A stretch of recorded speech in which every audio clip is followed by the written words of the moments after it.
తాత మనవడు కథ. తాతయ్య, మనవడి అనుబంధం. రవి తన తాతయ్య సీతారామయ్య గారిని ఎంతో ప్రేమించేవాడు. ప్రతిరోజూ స్కూల్కి వెళ్లిన తర్వాత సాయంత్రం తాతయ్యతో కూర్చుని కథలు వినడం, బాగుచేయాల్సిన పాత ఆటబొమ్మలు మెరుగుపరచడం అతని నిత్యకృత్యం. ఒకరోజు రవి సుఖాసీనంగా తాతయ్య చెంత కూర్చుని పాతపటినాటి కథ చెప్పమని కోరాడు. తాతయ్య ముచ్చటగా, నా చిన్నప్పటి రోజుల్లో అంటూ ఓ పండితుడి కథను ప్రారంభించారు. ఆ కథలో పండితుడు ఓ చిన్న గ్రామానికి వెళ్లి తన జ్ఞానం ద్వారా ప్రజలను మార్గనిర్దేశం చేశాడు. రవి ఆసక్తిగా వినసాగాడు. కథ ముగిసేసరికి తాతయ్య అర్థం చేసుకోవాల్సిన ముఖ్యమైన విషయం చెప్పాడు.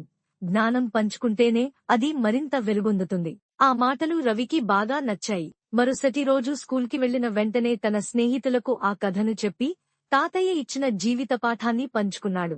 సాయంత్రం ఇంటికి వచ్చాక తాతయ్య చేతులను పట్టుకుని, తాతయ్యా, నీ కథల వల్ల నేను కొత్త విషయాలు నేర్చుకుంటున్నాను అని ఆనందంగా చెప్పాడు. తాతయ్య సంతోషంగా నవ్వి, నిజమైన విద్య అనేది జీవితానుభవంతో వచ్చే సంపద అని చెప్పి రవిని హత్తుకుని ముద్దు పెట్టుకున్నారు. అలా వారి అనుబంధం రోజుకో కొత్త కథగా, జీవితానికి కొత్త గుణపాఠంగా మారుతూ పోయింది.